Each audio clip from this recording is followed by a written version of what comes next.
c'est très important, la Russie, la Chine, l'Iran n'est qu'un moyen géostratégique transitionnel. Ce n'est pas un moyen géostratégique éternel.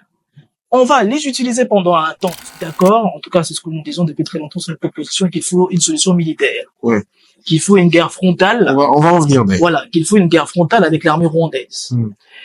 Mais on est toujours dans un spectre beaucoup plus élargi. Parce que celui qui arme le Rwanda continuera à armer le Rwanda. Celui qui finance le Rwanda continuera à financer le Rwanda. C'est pourquoi je pose la question. J'y arrive. Comment j'y arrive. Pour s'attaquer à cette J'y arrive. Raison pour laquelle, à part la solution militaire, il faut avoir des alliés géopolitiques mondiaux. Raison pour laquelle nous disons que lorsque vous avez un ennemi devant vous qui a un contrepoids géopolitique derrière lui, vous devez aussi avoir un contrepoids géopolitique. Qu'est-ce que ça veut dire concrètement? Ça veut dire tourner vers le Russe?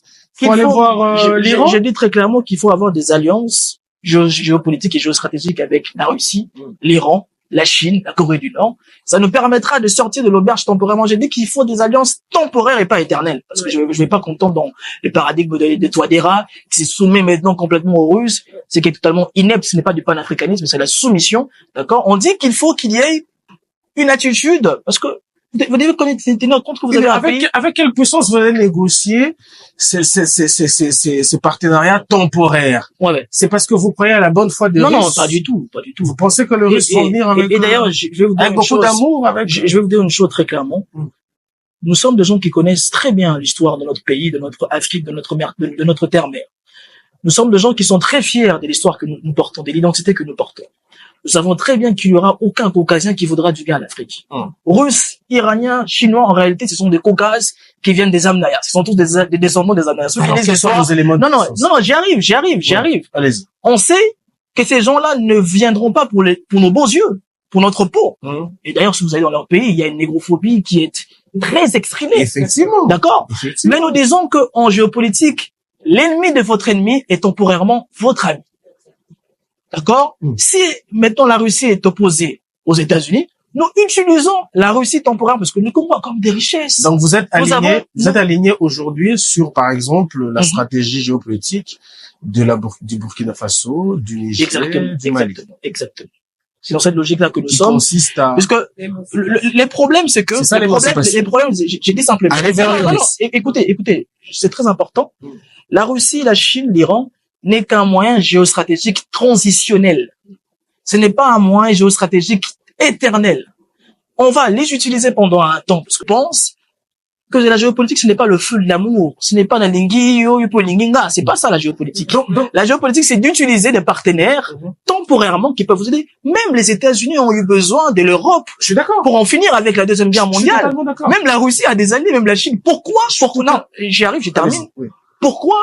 Lorsque l'Africain va vers un autre allié géopolitique, on dit qu'il va se soumettre. C'est le continuum d'une pensée négrophobe qui pense que l'Africain, dès qu'il s'associe à notre peuple, il va pour se coucher. Et donc, on doit sortir de cette logique-là. Moi, si je peux dans cet ordre d'idées où vous dites que, parce que moi, je suis d'accord avec vous que il n'y a pas de guerre sans alliés. Ça ne se fait pas. Il faut des alliances. Mais pourquoi est-ce que vous condamnez toute alliance, systématiquement, toute alliance des pays africains avec les pays occidentaux? Pourquoi vous ne comprenez pas que c'est aussi des alliances temporairement stratégiques? Voilà. Je prends les cas du Togo, par exemple. Raison pour laquelle j'ai beaucoup apprécié de venir dans cette émission parce que vous posez des très bonnes questions. Vous savez, dans chaque construction de partenariat, vous devez avoir une lecture sur les passifs historiques. Quel est le passé que vous avez avec le partenaire avec lequel vous voulez avancer? Le passif que nous avons avec l'Europe est un passif colonial.